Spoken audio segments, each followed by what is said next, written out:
जी अस्सलाम वालेकुम। कैफ 6 आज के लेक्चर आगाज़ करते हैं। Lecture number 63। आज के लेक्चर में हम कैश बजट प्रिपेयर करना सीखेंगे। कैश बजट कंपैरेटिवली बहुत आसान है क्योंकि इसमें जो ज़्यादातर कैलकुलेशन यूज़ होती हैं वो आप ऑलरेडी सीख चुके हैं। लेकिन उससे पहले फाल्कन वाला क्वेश्चन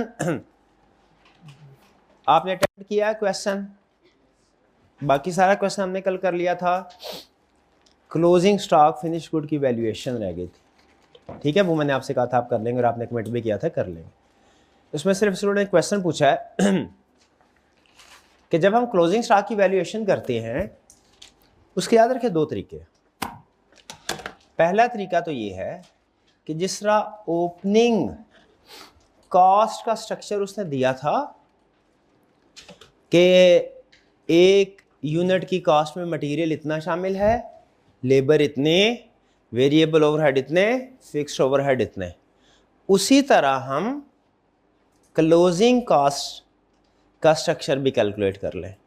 क्वेश्चन में जो उसने इंफॉर्मेशन दी है कि ओपनिंग मटेरियल जो जितना था उसको हमने इस साल की इन्फ्लेशन से मल्टीप्लाई कर दिया और इस साल जो मटेरियल वेस्टेज वगैरह का डिफरेंस है उससे इस साल का रेट आ गया मटेरियल का। लेबर में ओपनिंग उठाया, एफिशिएंसी, इन्फ्लेशन का इम्पैक्ट लिया, क्लोजिंग आ गया। वेरिएबल ओवरहेड ओपनिंग उठाया, इन्फ्लेशन का इम्पैक्ट लिया, क्लोजिंग आ गया। फिक्स्ड ओवरहेड में उसी तरीके से कैलकुलेशन की, कितना है डिवाइड कर दिया, इसके बाद टोटल आ गया, इसको डिवाइड कर दिया हमने कैपेसिटी के साथ, जो यूनिट प्रोड्यूस है, रेट आ गया।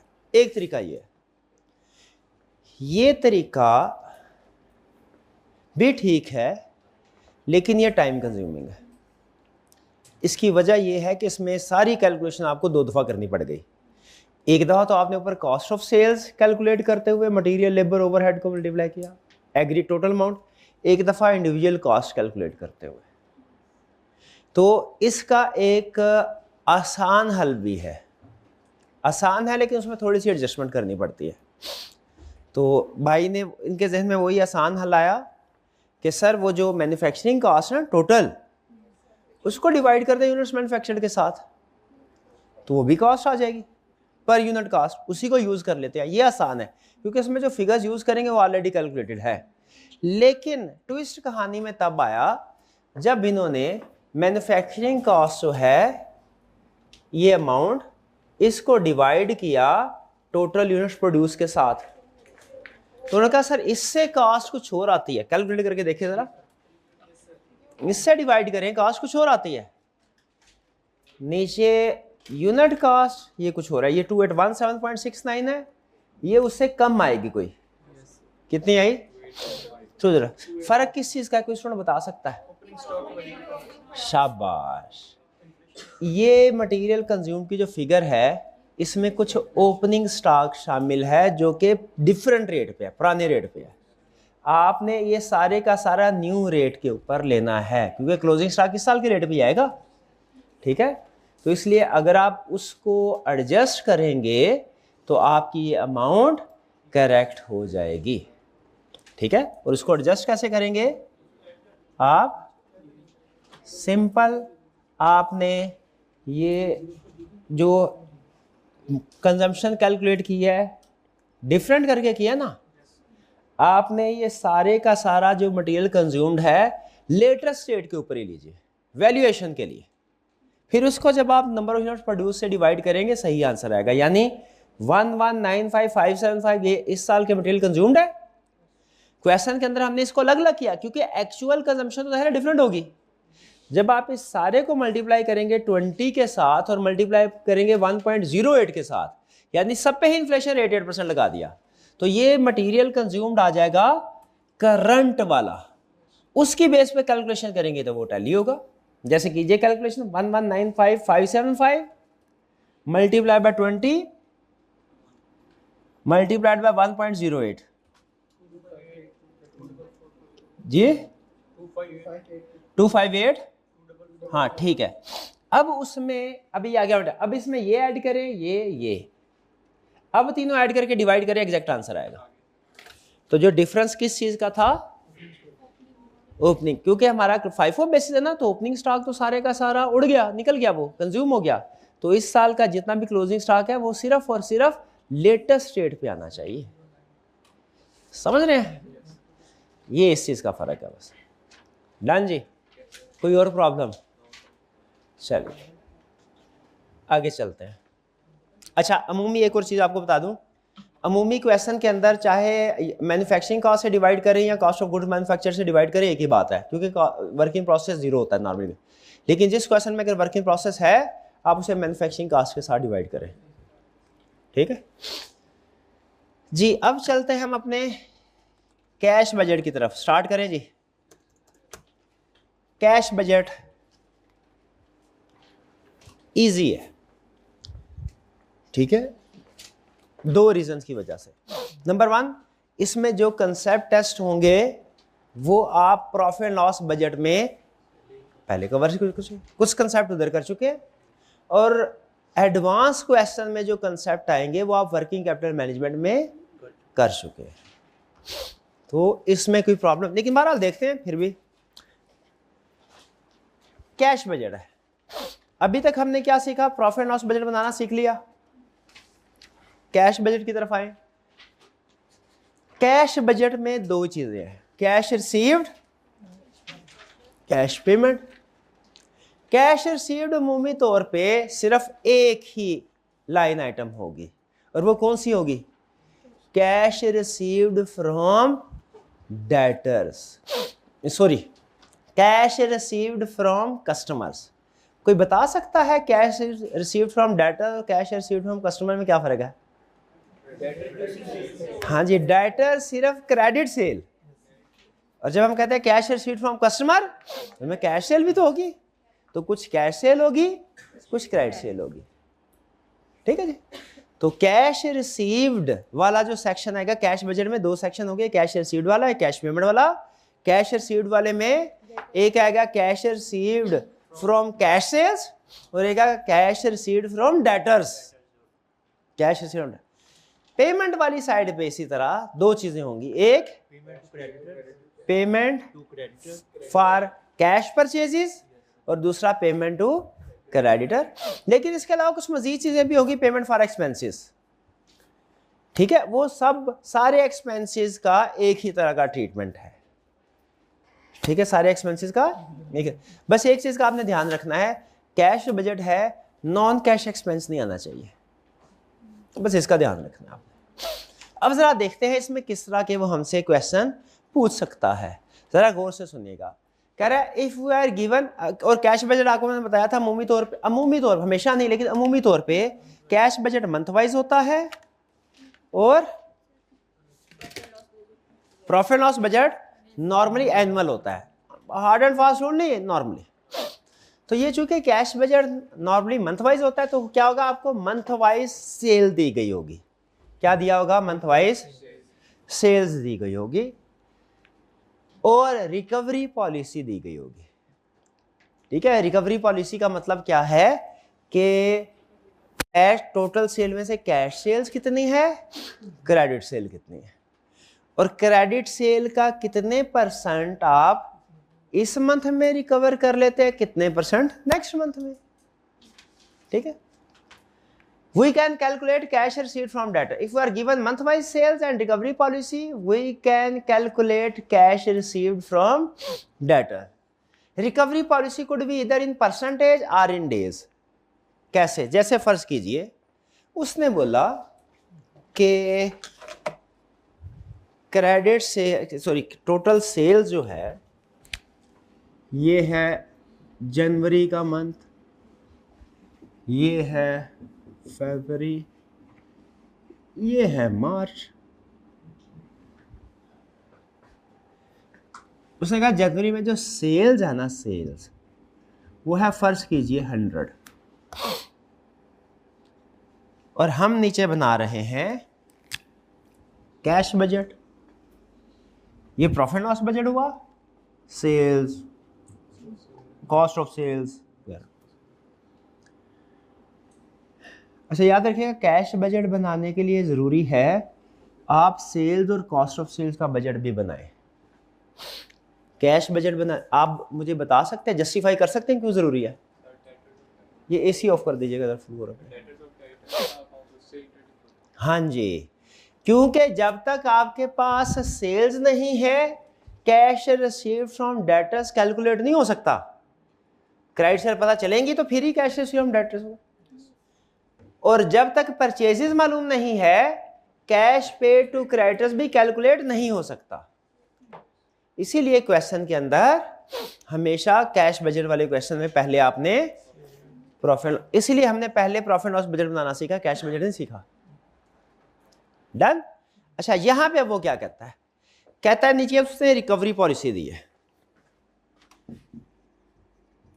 रिकवरी पॉलिसी क्या है,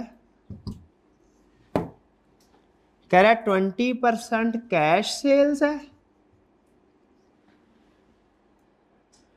रिमेनिंग में से 80%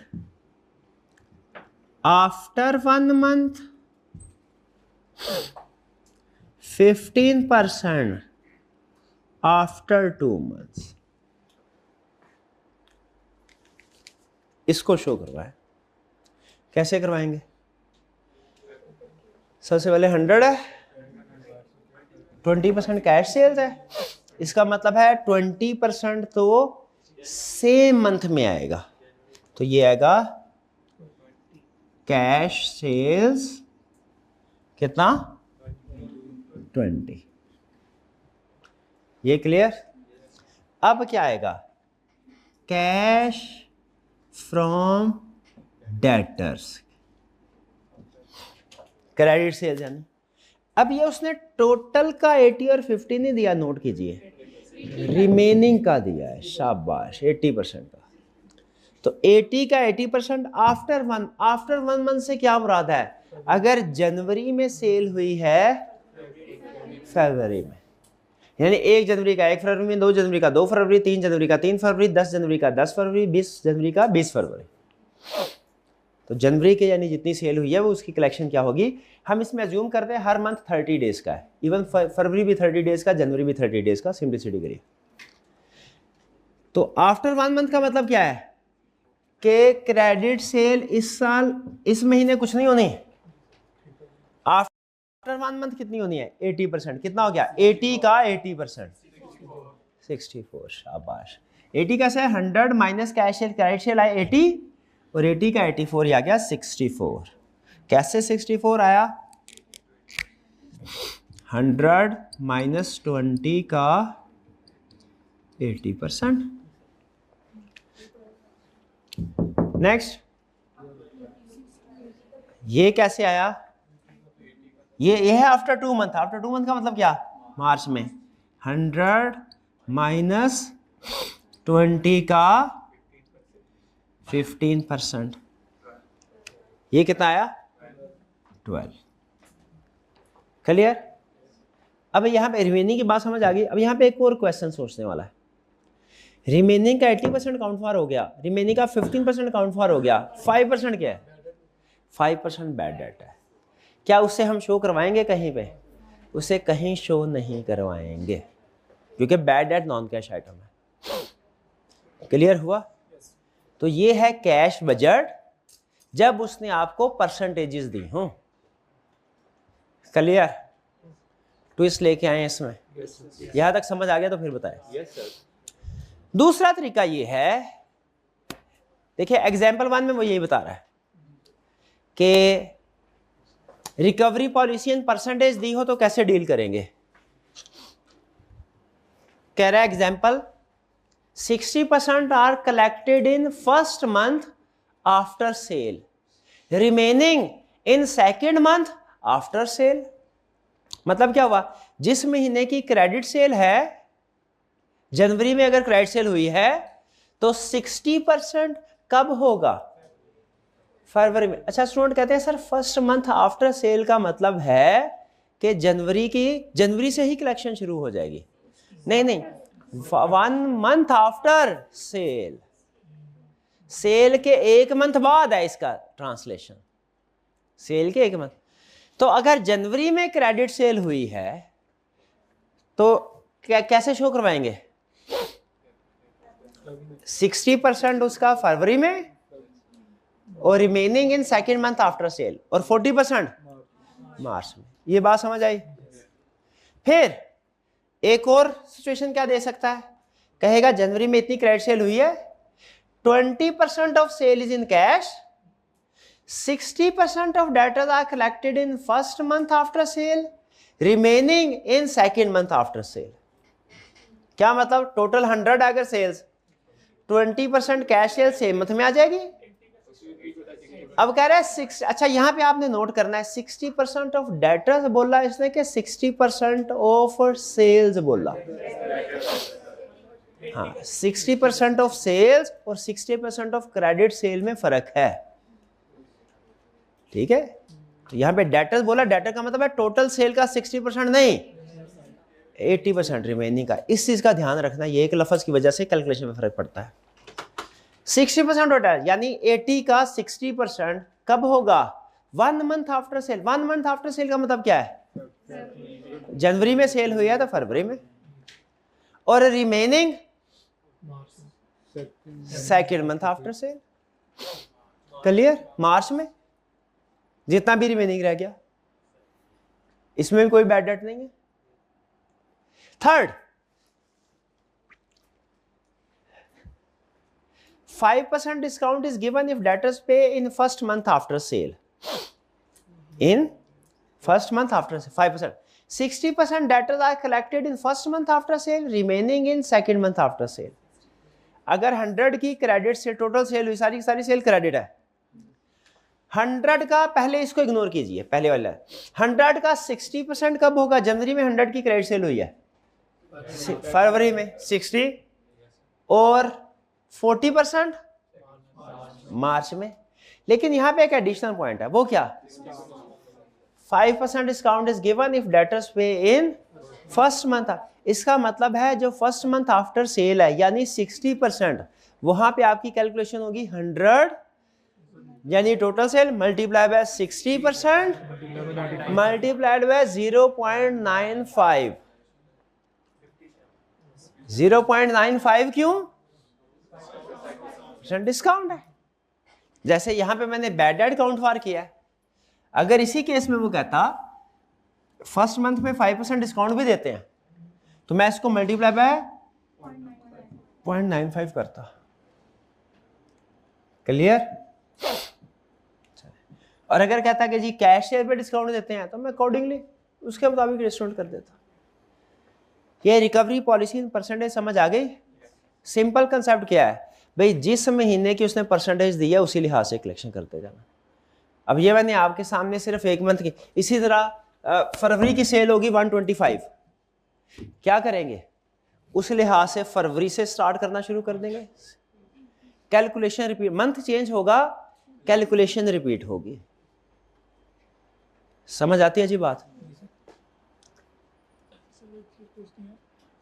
कहा कि 5% डिस्काउंट एक डेटर पे इन फर्स्ट आफ्टर सेल, फिर इसमें आपने किस असम्पशन लिए कि उसने फुल का नहीं 5% दिया, इसमें ये फुल का नहीं 5 नहीं मैं नहीं मेरे भाई, मैंने इसलिए कहा ये कैसे पता चला कि जो 5% डिस्काउंट है, क्वेश्चन इनका ये है, ये कैसे पता चला 5% डिस्काउंट है, ये टोटल सेल्स का नहीं है, सिर्फ फर्स्ट मंथ वाले का। उसने क्लियरली बताया हुआ है 5% discount is given if debtors, debtors का मतलब क्या है, क्रेडिट सेल वाले, कैश वाले को तो डेटर हम कहते ही नहीं है, ठीक है।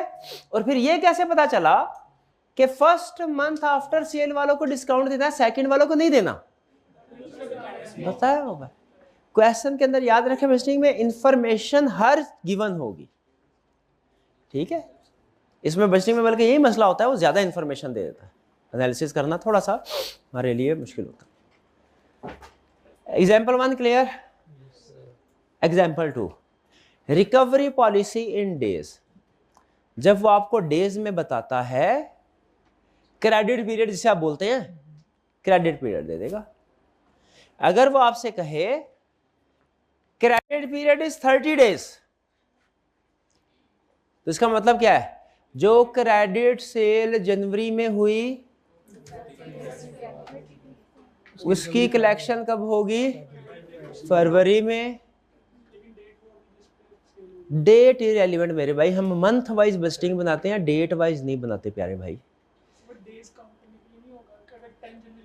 मेरे भाई हमारी अजम्पशन ये मैंने पहले बताया, हर महीने के 30 डेज है। तो अगर 30 डेज है, 1 जनवरी की सेल 1 फरवरी को होगी, 2 जनवरी की सेल 2 फरवरी को होगी, वो यानी इन शॉर्ट एक एक दिन करके आप कंपेयर कर लें, पूरी जनवरी की सेल पूरी फरवरी में कलेक्ट हो जाएगी। 30 डेज क्रेडिट पीरियड का मतलब क्या है कि जनवरी की सेल फरवरी में रिसीव होगी, क्रेडिट सेल फरवरी की क्रेडिट सेल मार्च में रिसीव होगी, और मार्च की क्रेडिट सेल अप्रैल में होगी। ये बात समझ आई? और अगर कहे क्रेडिट पीरियड 60 डेज है, जनवरी की सेल मार्च में होगी, फरवरी की सेल अप्रैल में होगी, मार्च की सेल क्रेडिट सेल कलेक्शन मई में होगी। और अगर 90 डेज हो, जनवरी की सेल जनवरी फरवरी मार्च अप्रैल में होगी, फरवरी की सेल मई में होगी, फरवरी मार्च अप्रैल मई में, तीसरे में। 3 बेस समझ आ रहा है? 30 डेज क्रेडिट का period very next month, 60 days credit period का मतलब उससे अगले मंथ। नॉर्मली 60 डेज तक ही रहता है। क्लियर? अब मैं सोच रहा हूं अगला पॉइंट आपको समझाऊं कि ना समझाऊं। Credit period is 45 days. अभी तक समझ आ रही है? फिर आने देते हैं। अच्छा, इसको फरवरी के बजाय जनवरी कर लें किताब में अपनी।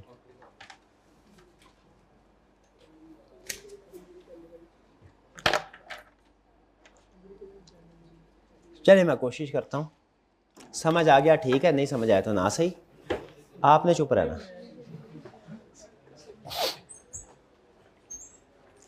अगर क्रेडिट पीरियड 30 डेज हो, जनवरी की सेल कब रिसीव होगी? क्रेडिट सेल की कलेक्शन फरवरी, फरवरी की क्रेडिट सेल की कलेक्शन मार्च में। इसमें कोई प्रॉब्लम? अगर क्रेडिट पीरियड 60 डेज हो, जनवरी की क्रेडिट सेल कब कलेक्ट होगी? मार्च में। फरवरी की क्रेडिट सेल, कोई प्रॉब्लम? अब सवाल ये है, अगर क्रेडिट पीरियड 45 डेज हो तो आप इस गलत नतीजे पे पहुंचेंगे कि जनवरी की क्रेडिट सेल मार्च के फर्स्ट हाफ में कलेक्ट होगी।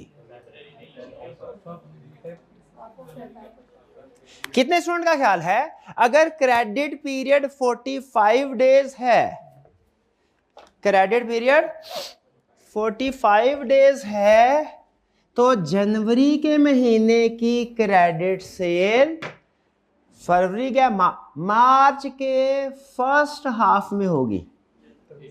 किसी का नहीं ख्याल? क्यों? 45 जनवरी की क्रेडिट सेल है तो 45 गिनेंगे तो फरवरी के 30 गए, और मार्च के 15-45 तो मार्च के फर्स्ट हाफ में बनते हैं। हाँ जी, इसमें यही पॉइंट है। जब कहे ना 15 के मल्टीपल में है क्रेडिट पीरियड, 15 डेज 45 डेज, आपने हर महीने के 2 हिस्से करने हैं। ये जनवरी का फर्स्ट हाफ, ये जनवरी, ये फरवरी, ये मार्च। देखिए अगर तो क्रेडिट पीरियड 30 डेज है ना, तो जनवरी की क्रेडिट सेल की कलेक्शन फरवरी में, फरवरी की क्रेडिट सेल की कलेक्शन मार्च में, अगर 30 हो। अगर 60 डेज हो, जनवरी की मार्च में। 45 डेज हो तो क्या होगा, जरा गौर से सुनिएगा। 45 डेज का मतलब है जनवरी के शुरू के 15 दिन की कलेक्शन फरवरी के सेकेंड हाफ में होगी। जनवरी का फर्स्ट हाफ कलेक्ट होगा, ये ए है, ये बी है। ए की कलेक्शन होगी फरवरी के सेकेंड हाफ में, और बी की कलेक्शन होगी मार्च के फर्स्ट हाफ में। ये समझ आया कि नहीं? क्योंकि 45 डेज हमने पूरा महीना ख़त्म होने के बाद नहीं गिनने शुरू करने। क्या आपने पहले को हाफ ईयर हाफ मंथ में कोई सेल नहीं की होगी? जो पहले आपने सेल की होगी उसकी कलेक्शन इधर आएगी। इसका मतलब है जब कभी क्रेडिट पीरियड 45 डेज आए, 15 डेज आए, 75 डेज आए, आपने हर महीने के 2 हिस्से कर लेने हैं। आधी सेल अलग शो करवानी है, आधी सेल अलग शो करवानी है। जैसे इस केस में अगर वो कहता क्रेडिट सेल है 100, क्रेडिट पीरियड है 45 डेज, क्रेडिट पीरियड क्या है 45 डेज। अब इसकी कलेक्शन कैसे होगी? आपने इसको 2 हिस्सों में डिवाइड करना है हर महीने को। ये सेल्स पूरे महीने की है, इसका मतलब है इसकी जो आधी सेल है जनवरी के महीने की, जो पहले हाफ की 50, वो कब कलेक्ट होगी? फरवरी के सेकंड हाफ में, 16 से 30 के दरमियान में। और जो सेकंड हाफ, जनवरी के सेकंड हाफ का 50 सेल है, ये है एक मुश्किल कंसेप्ट कैश बजट में। जब क्रेडिट पीरियड 15 के मल्टीपल्स में हो, 15, 45, 75 ऐसे। जब क्रेडिट पीरियड 30 डेज, 60 डेज हो ना, 90 डेज, वो आसान है, आपने सिर्फ मंथ वाइज जाना है। लेकिन जब क्रेडिट पीरियड 15 के मल्टीपल में हो ना, तो उसका मतलब है आपने आधा आधा मंथ वाइज चलना है, पूरा मंथ वाइज। जी हाँ, डेट वाइज कर ले, डेट वाइज नहीं, first half second half wise देखेंगे। हाँ जी बिल्कुल, 30 जनवरी को जो सेल हो रही है वो सेकंड हाफ होगा, वो इसका मतलब है फरवरी मार्च के फर्स्ट हाफ में कलेक्ट होगी।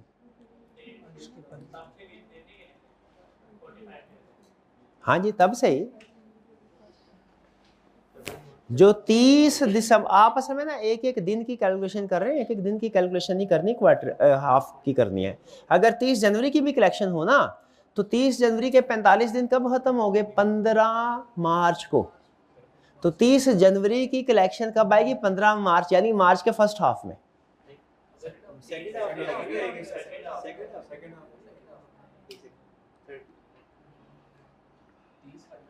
मैं इसीलिए कह रहा हूं दिनों में ना जाए, आप एक एक दिन का हिसाब रखेंगे गलती कर लेंगे। 45 डेज क्रेडिट पीरियड है, 30 दिसंबर, अच्छा वैसे 30 आपने जनवरी बोला क्यों है? 28-25 जनवरी भी तो कह सकते थे। चलें कोई बात नहीं, कंसेप्ट मुश्किल करने का शौक है, कोई बात नहीं। 30 जनवरी को क्रेडिट सेल की, 30 जनवरी को पहला दिन, फरवरी के 30 दिन कितने हो गए यार? 28 हो गया। ये ऐसे करेंगे फिर बजटिंग नहीं हो पाएगी। फरवरी ऐसे करेंगे फिर बजटिंग मुश्किल है। फरवरी के 28 दिन होते हैं। बजटिंग में अजम्पशन होती है मेरे भाई, इन्वेस्टमेंट अप्रेजल में भी अजम्पशन थी 360 डेज, हालांकि किसी साल में 360 डेज नहीं होते, मेरी ज़िंदगी में नहीं कभी ऐसा, लेकिन बजटिंग में हम एज्यूम करते हैं। फरवरी के भी एक्चुअली नॉर्मली 28 दिन होते हैं, लेकिन बजटिंग में हम एज्यूम करते हैं सिंप्लिसिटी ऑफ कैलकुलेशन के लिए 30 डेज होंगे। ठीक है जी। अच्छा, अब आते हैं कैश पेड।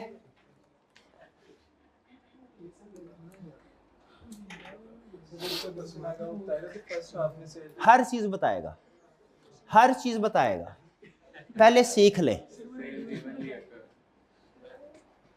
मेरे भाई। मैं जब पढ़ा रहा हूं, मैं पहले भी अर्ज की है मेरे भाई, मुझे एक दफा ना सारे सवालों यकीन कीजिए उस्ताद ने ना लगाए होते हैं पंचर सारे, उसे मौका दिया करे कि वो अपने दिल की सारी बात आपके साथ शेयर कर सके। हाँ जी,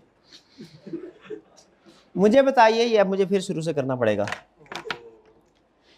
कैश बजट के 2 हिस्से हैं, कौन कौन से? Cash received, cash payment. Cash received में आइटम कौन कौन सी आएगी?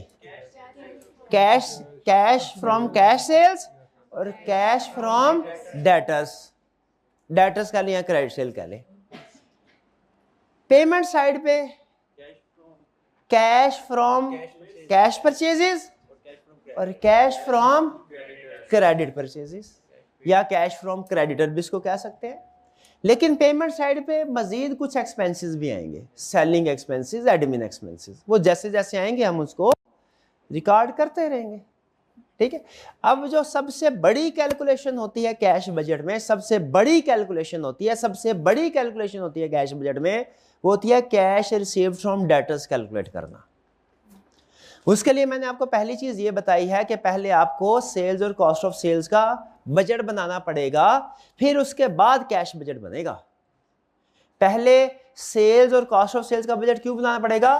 क्योंकि सेल्स से ही पता चलेगा कि डेटर्स कितने हैं, डेटर्स कितने पता चलेगा तो cash received from debtor calculate होगा।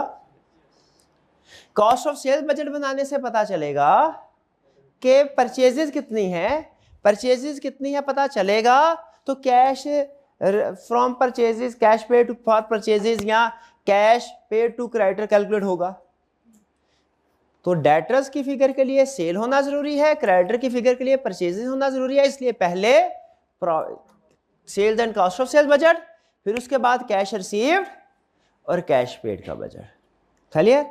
अब जब हमने कैलकुलेट कर लिया सेल्स और cost of sales, cash received from debtors calculate कर रहे हैं, इसमें हमें दो तरह की इंफॉर्मेशन दे सकता है। या तो वो हमें रिकवरी पॉलिसी जो देगा ना, रिकवरी पॉलिसी का मतलब है कि सेल्स कैसे रिकवर होगी, कैश कैसे रिकवर होगा जो हमने सेल किया है, या तो वो परसेंटेज में आपको फिगर्स देगा या डेज में देगा। परसेंटेज में जब फिगर्स देगा तो वो बताएगा कि जनवरी के महीने की सेल है ना, इसका 60% सेम मंथ में या अगले मंथ में, 30% उससे अगले मंथ में, 10% उससे अगले मंथ में, इस तरीके से देगा 60 30 10, या कहेगा 40 30 20, 50 30 20। तो जैसे जैसे वो परसेंटेज बता दे, हमने वैसे वैसे उसकी कलेक्शन करते रहना। ठीक है। समटाइम इसमें वो जो रिकवरी पॉलिसी है वो डेज में भी बता देता है कि क्रेडिट पीरियड इज 30 डेज। इसका मतलब क्या है? क्रेडिट पीरियड इज 30 डेज का मतलब है credit sale of January will be collected in February, और credit sale of February will be collected in March. ठीक है जी, 30 डेज का मतलब। और जब कहे क्रेडिट पीरियड इज 45 डेज, इसका मतलब क्या है? जनवरी का फर्स्ट हाफ फरवरी के सेकेंड हाफ में कलेक्ट होगा, जनवरी का सेकेंड हाफ मार्च के फर्स्ट हाफ में कैलकुलेट होगा। ठीक है। लेकिन रिकॉल करवा दूं आपको, वर्किंग कैपिटल का टॉपिक जो हमने किया है, तो इसमें हमने ये सीखा हुआ है, अगर हमें कोई रेशियो वो डेज में बता दे, हम उससे क्लोजिंग बैलेंस कैलकुलेट कर सकते हैं। तो अगर आपके पास सेल्स की फिगर मौजूद है ऑलरेडी, अगर उसने आपको क्रेडिट पीरियड 30 डेज बताया है, तो आप डेटर टर्नओवर रेशियो की मदद से अगर जरूरत पड़ी डेटर्स का बैलेंस कैलकुलेट कर सकते हैं। ऐसा ही है। चलिए, सेम कंसेप्ट क्रेडिटर का है। कैश पेड फॉर परचेजेस, आपको परचेजेस देगा हर महीने की, जो हमने कैलकुलेट कर ली होंगी। खुद से दे दी तो अच्छी बात, नहीं भी दी तो हमने कैलकुलेट कर ली होगी कॉस्ट ऑफ सेल्स में। फिर कहेगा परचेजेस की पेमेंट पॉलिसी क्या है, अगेन उसी तरह बताएगा। परचेजेस में कैश सेल्स इतनी है, परचेजेस में कैश परचेजेस इतनी है, क्रेडिट परचेजेस इतनी।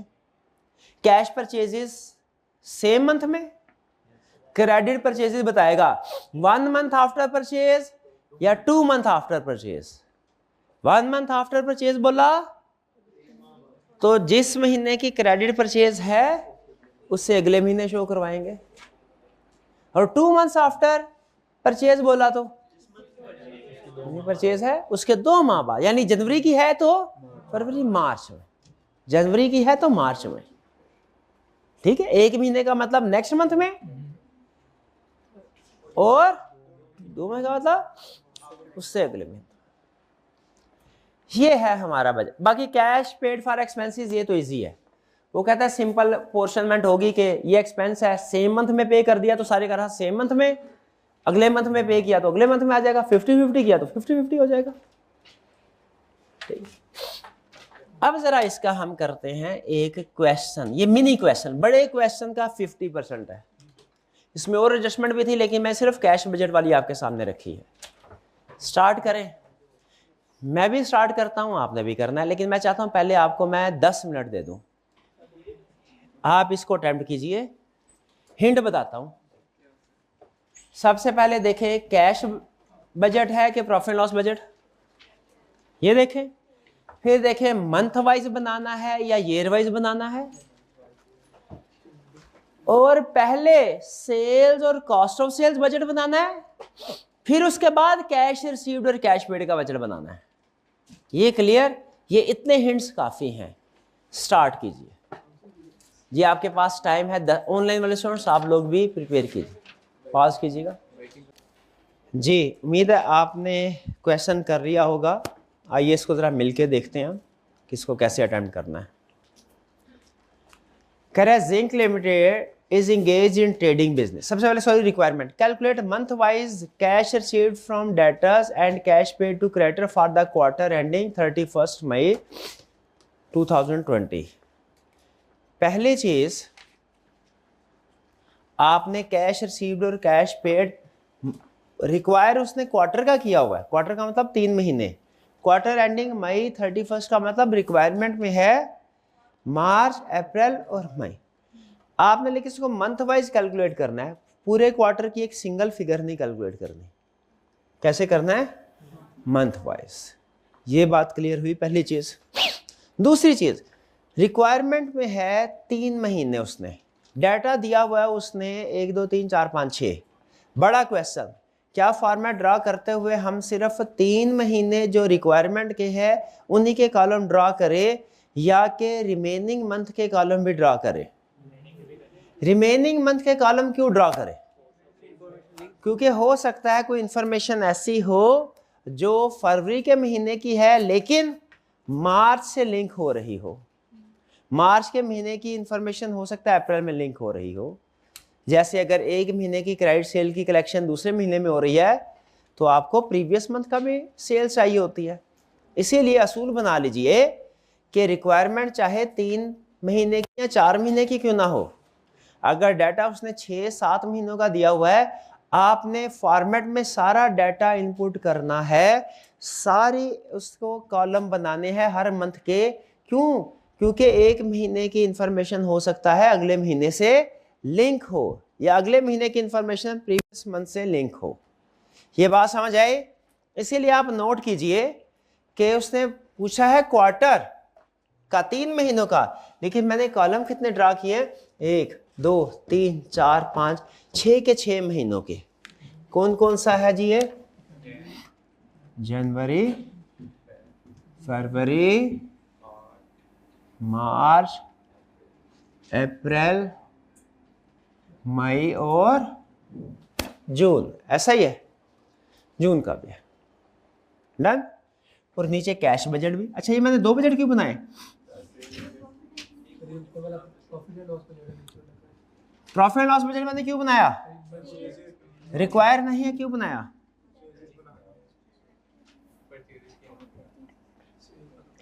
इसलिए कि जब तक सेल्स नहीं होगी cash received from debtors calculate नहीं कर सकते, जब तक परचेजेस नहीं होंगी cash paid to creditors calculate नहीं कर सकते। इसलिए कह रहा है zinc limited is engage in trading business following trading business, इसका मतलब फॉर्मेट कौन सा हमारा होगा? ट्रेडिंग वाला। Following data has been extracted from GL's business plan for the year ended 30 September 2002। Sales है तो सब रुपीज इन 1000। सबसे पहले क्या करें? सेल्स को रिकॉर्ड कर लेते हैं, ऐसा ही है। सेल्स कितनी सेल्स? 85,000, 95,000, 55,000, 60,000, 65,000, 75,000। कोई प्रॉब्लम यहां तक? ये हमारी होगी सेल्स। ठीक, इसके बाद क्या करना है?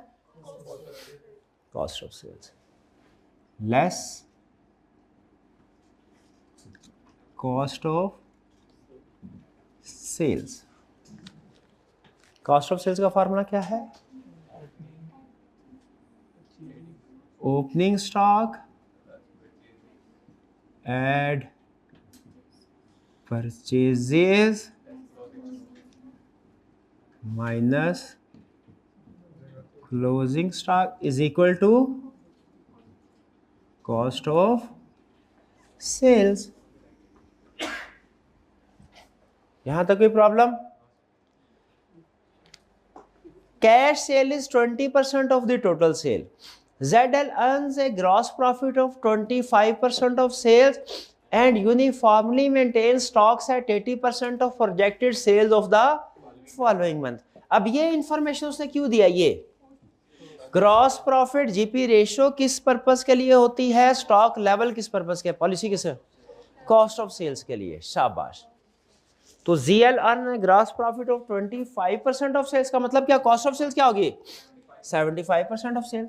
तो कॉस्ट ऑफ सेल्स क्या हुई? Sales multiply by 0.75। एक दफा कैलकुलेशन लिख दी, काफी है। अब करवाते जाए, इस फिगर को 75% से मल्टीप्लाई करें। एक स्टूडेंट 63750 712, बाकी मैच करते रहे। 71250 41250 45,000 48750 75% इसका 56250 चेक पॉइंट। यहां तक देखिए कैलकुलेशन ठीक है भैया? कैलकुलेशन मैच हुई आपकी? ओके। क्लोजिंग स्टॉक की क्या पॉलिसी बनाई है? 80% of the projected sale of the following month. Again वही क्वेश्चन आ जाएगा। 80% ऑफ द प्रोजेक्टेड सेल का मतलब क्या है? 80% of cost of sales. Sales नहीं, कॉस्ट ऑफ सेल्स। क्यों कॉस्ट ऑफ सेल्स? क्यों? क्योंकि स्टॉक एट कॉस्ट ही मेंटेन होता है। तो जनवरी के महीने का क्लोजिंग स्टॉक क्या होगा? फरवरी के कॉस्ट ऑफ सेल्स का 80%। क्या है? 57,000। अब फरवरी के महीने का क्लोजिंग स्टॉक होगा मार्च की कॉस्ट ऑफ सेल्स का 80%, 33,000। मार्च का क्लोजिंग स्टॉक होगा अप्रैल की कॉस्ट ऑफ सेल्स का 80%, 36,000। अप्रैल का क्लोजिंग स्टॉक होगा मई की कॉस्ट ऑफ सेल्स का 80%, 39,000।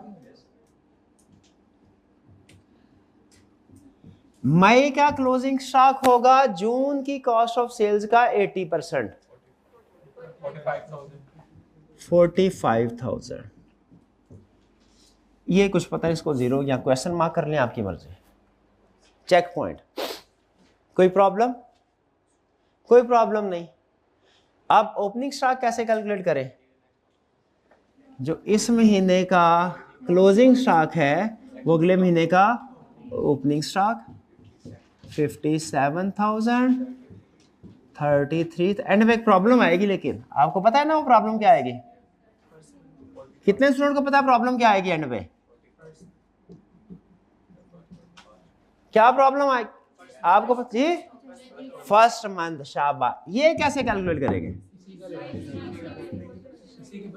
दिसंबर की क्लोजिंग स्टॉक जनवरी की कॉस्ट ऑफ सेल का 80% होगा, जो कितना है? हाँ वही ओपनिंग होगा, 51,000। ये कैलकुलेशन कितने स्टूडेंट्स को समझ आई? 51। शाबाश, बेहतर। मुझे बताइए कोई प्रॉब्लम? अब क्या करना है हमने? परचेजेस कैलकुलेट करनी है, balancing figure, cost of sales add closing stock minus. Reverse जा रहे हैं ना, रिवर्स जा रहे हैं। कॉस्ट ऑफ सेल्स में ऐड करेंगे क्लोजिंग स्टॉक, माइनस करेंगे ओपनिंग स्टॉक। 69750। 69750 47250 44250 48,000 54750। यहाँ पे ये अननोन है, ये भी अननोन होगा। क्लियर हुआ? परचेजेस कैसे कैलकुलेट हुई? बैलेंसिंग फिगर, ब्रॉड फॉरवर्ड नहीं, बैलेंसिंग फिगर। कोई प्रॉब्लम? हमने सेल्स भी कैलकुलेट कर ली, हमने परचेजेस भी कैलकुलेट कर ली। यहाँ चेक पॉइंट यहाँ तक साथ है तो बताएं, कोई प्रॉब्लम है तो पूछ लें जी। क्या कैलकुलेट किया है? आंसर ठीक आ रहा है तो क्या फर्क आ रहा है? हमारा ओपनिंग हो रहा है, वहां हो रहा है। आपने कॉस्ट ऑफ सेल्स को बेंचमार्क बनाया, आपने ग्रॉस प्रॉफिट को बनाया। यार मैंने ना पहले भी दरखास्त की है, जिस बच्चे का सवाल हो ना यार थोड़ी, यार भाई इसको चुप करा लिया करें यार, मेहरबानी। वो भाई सवाल पूछ रहा है, उसके सवाल को हाईजैक ना करे। जी मेरे भाई पूछे।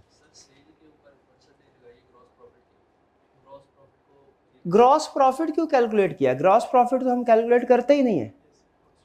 चले कोई बात नहीं, आपने ग्रॉस प्रॉफिट कैलकुलेट किया, फिर सेल्स में से ग्रॉस प्रॉफिट माइनस किया, कॉस्ट ऑफ सेल्स आ गया, तो कॉस्ट ऑफ सेल्स यही आनी चाहिए।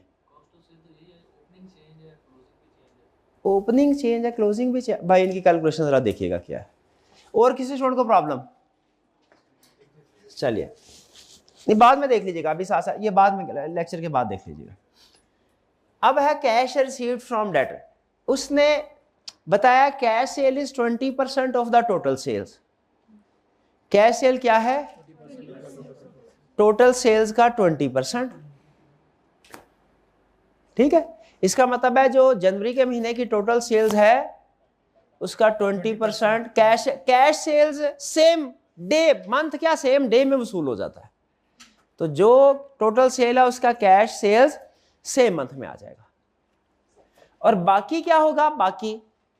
बाकी वो ये बता रहा है 60% of the debtors collected in the 60% of sales नहीं बोला, debtors are collected in the first month subsequent to sale, whereas the remaining debtors are collected in the second month following sale। Remaining कितने हुए? जो भी remaining 40% है। Clear? तो इसका मतलब ये हुआ 20% ऑफ टोटल से कैश रिसीव्ड, ये हम लिख लेंगे।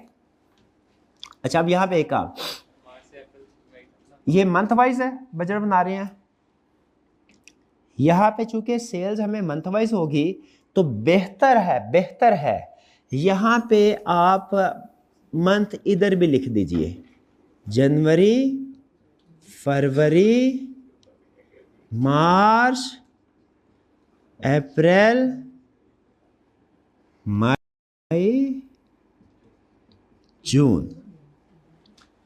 यहां पे भी हॉरिजेंटल लिखा, बट क्यों? ताकि आपकी अलाइनमेंट हो जाए। जैसे अब जनवरी के महीने की सेल कितनी है? 85,000। इसमें से कितना जनवरी के महीने में ही कलेक्ट हो जाएगा? 20%। तो 85 इंटू 20%, 17,000। ये आ गया 17,000 इधर। अब जनवरी के महीने की सेल का कितने परसेंट फरवरी में आएगा? ये 85 था, 20% इधर आ गया, बाकी 80% रह गया। 80% कितना था? 68। ये क्रेडिट सेल है। अब इस 80% का 60% महीने बाद कैलकुलेट, समझ रहे हैं? टोटल सेल में से कैश सेल अलग कर दी, बाकी क्रेडिट सेल है, उसका 60% एक महीने बाद कैलकुलेट हुआ, 40% 2 महीने बाद। कितना हुआ?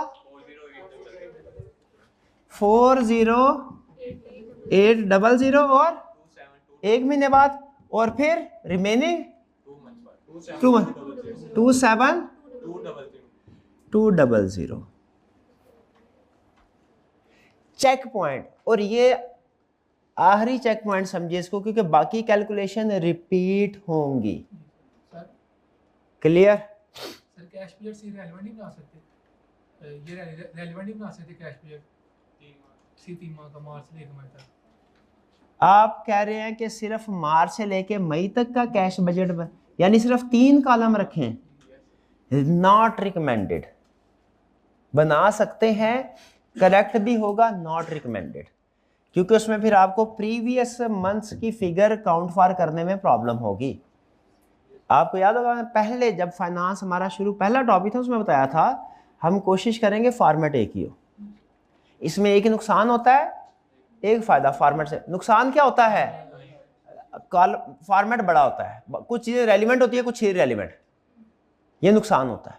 फायदा क्या होता है कि आपको क्वेश्चन पढ़ के ना ये सोचने की जरूरत नहीं है कि मैं शुरू कहां से करूं एंड कहां से करूं, वरना हर क्वेश्चन में आप ये सोच रहे होते हैं इसका फॉर्मेट क्या होगा, शुरू कहां से करना है, एंड कहां से करना है। वो एक ही स्टैंडर्डाइज अप्रोच बनी होती है, आप पहला क्वेश्चन हो या आखिरी क्वेश्चन हो उसी फॉर्मेट के मुताबिक करते जाते हैं। जो चीज है कंप्रीहेंसिव फॉर्मेट होता है, कंप्रीहेंसिव को दूसरे लफ्जों में लेंथी फॉर्मेट भी कह सकते हैं, मुझे कोई प्रॉब्लम नहीं। लेकिन आपको पता है कि मैंने स्टार्ट कहां से करना है, एंड कहां करना है, जो जो दरमियान में चीज नहीं चाहिए वो जीरो करते जाए। भाई ये बात समझ आए कि अब ये मैंने असल में जनवरी की सेल की एलोकेशन की है, ये मैं चाह रहा था कि जनवरी की ये सीधी हो जाए, सिमेट्री हो जाए, इसलिए मैंने यहां भी मंथ लिख दिए। मंथ लिखना जरूरी नहीं था। अब इसी तरह फरवरी के महीने की सेल वो कैसे होगी? फरवरी की सेल है 20% फरवरी में ही कलेक्ट होगा, वो कितना है? 90,000 पूरा। और रिमेनिंग 80% का 60% वो कब है? 45600। और 20% के बाद जो क्रेडिट सेल आ जाएगी उसका 40%, 30400। भाईजान आई कैलकुलेशन समझ? पक्का? प्यारे भाई आपकी भी कैलकुलेशन आ गई? किसी और को कोई प्रॉब्लम? अच्छा एक चीज मेरे जहन में आ रही है, हालांकि मेरा दिल अभी नहीं कर रहा कि ये टू अर्ली ना हो जाए, आपके लिए मुश्किल ना हो जाए, लेकिन रिस्क ले लूं। अगर बात समझ आ गई तो काम आसान हो जाएगा।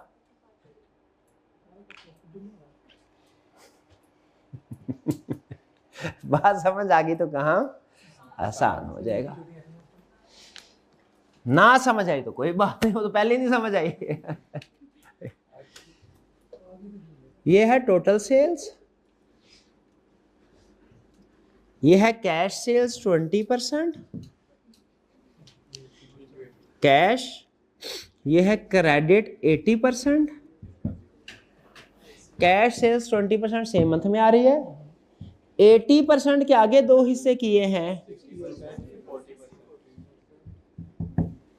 हम अभी क्या कर रहे हैं, टोटल सेल्स का 20% सेम मंथ में, टोटल सेल्स का 80% कैलकुलेट करते हैं, उसको 60% से मल्टीप्लाई करते हैं अगले मंथ में, टोटल सेल्स का 80% कैलकुलेट करते हैं, 40% कैलकुलेट करते हैं उससे अगले मंथ में।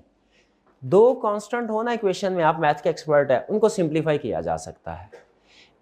दो स्टेप कैलकुलेशन की बजाय, ये दो स्टेप की कैलकुलेशन है क्रेडिट सेल की, पहले टोटल सेल से क्रेडिट सेल पे जाते हैं, फिर क्रेडिट के 60, इसको सिंप्लीफाई वन स्टेप में किया जा सकता है। कैसे?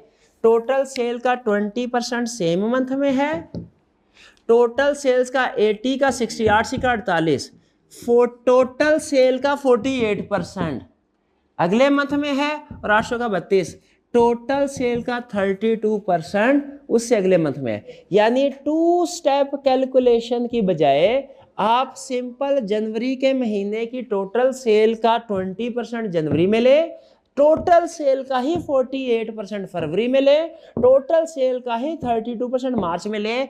इन परसेंटेजेस के मुताबिक कैलकुलेशन करके देखे सेम आती है कि नहीं। तो इससे क्या हमें फायदा हुआ? टू टाइम बच गया। टू स्टेप कैलकुलेशन के बजाय हम वन स्टेप कैलकुलेशन के ऊपर आ गए।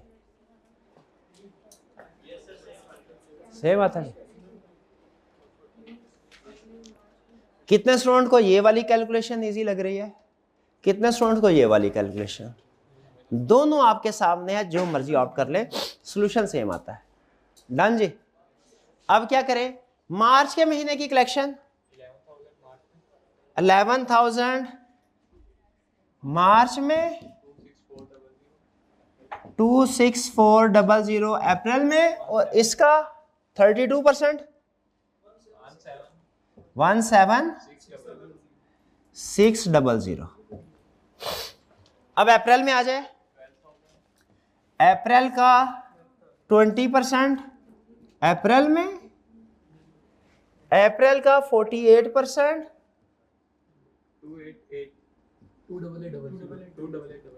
00, और अप्रैल का रिमेनिंग 32%। क्लियर? मई में 13,000, 20% इधर आ गया, 48%, 31200, और जून में 20%, 15,000।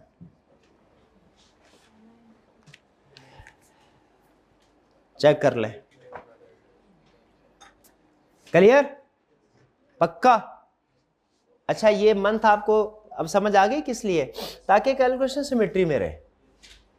ठीक है, आई कैप का सॉल्यूशन देखिए, उसने कैलकुलेशन एक ही होती है, लेकिन वो वर्किंग अलहदा से शो करवाई होती है, मुझे तो समझ नहीं आती उससे, आपको शायद आ जाए। ये मुझे क्लियर? अच्छा, इसको सम करना जरूरी नहीं है, इन तीनों को टोटल करके इधर लिखना जरूरी नहीं है, बस ये शो करवा दिया आपने, काफी है। कैश पेड, कैश पेड की क्या पॉलिसी है? Creditors are paid 1 month after purchase. मतलब क्या? जनवरी का क्रेडिटर, इधर वो लिखने की जरूरत नहीं, इधर सिंपल लिख सकते हैं, क्योंकि इधर 2 मंथ है नहीं, 3 मंथ है नहीं। Cash paid, cash for creditors. जनवरी का कुछ नहीं है, जनवरी की अब परचेजेस, फरवरी में 69750, फरवरी की परचेजेस 47250, मार्च की अप्रैल में, अप्रैल की मई में, मई की जून में। ये क्लियर? कुछ समझ आई कैसे बजट बन रहा है? परसेंटेज बना दी उसने कि इतने परसेंट पहले महीने में, इतने परसेंट दूसरे महीने में। अब सोच के बताएं आप, आज के लेक्चर में कोई नई चीज थी? ये नई चीज नहीं, ये पहले पता था, ये नई चीज थी। चले, ये नई चीज हमने सीखी। बाकी टोटल फिगर के परसेंटेजेस अप्लाई करना, ये पहले ही आपको पता है। मतलब वो कहता है पहले जनवरी की सेल 60% फरवरी में होगी, तो क्या हमें 60% कैलकुलेट करना नहीं आता था? जी, कुछ समझ आया कैश बजट? चलिए, अब आपने होम असाइनमेंट करनी है, होम असाइनमेंट कैश बजट की। इसमें और आप पास पेपर में देखेंगे ना, अगर आपको ज्यादा क्वेश्चन कैश बजट के मिलेंगे। क्यों भला? क्या दोनों आ जाते हैं, दोनों आ जाते हैं। सबसे कम question profit and loss budget के, फिर उससे थोड़े से ज्यादा ऐसे जिनमें प्रॉफिट एंड लॉस और कैश बजट दोनों रिक्वायर्ड है, और फिर सबसे ज्यादा सिर्फ कैश बजट वाले, क्योंकि कैश बजट में वो प्रॉफिट एंड लॉस बजट भी चेक कर लेता है। क्लियर? किसी स्टूडेंट को कोई प्रॉब्लम? जी जी, कंसेप्चुअली खत्म हो गया, लेकिन प्रैक्टिस अभी बाकी है। हाँ जी, प्रैक्टिस अभी बाकी है, और प्रैक्टिस के दौरान भी नए नए कंसेप्ट आएंगे। आपने अभी नोट नहीं किया?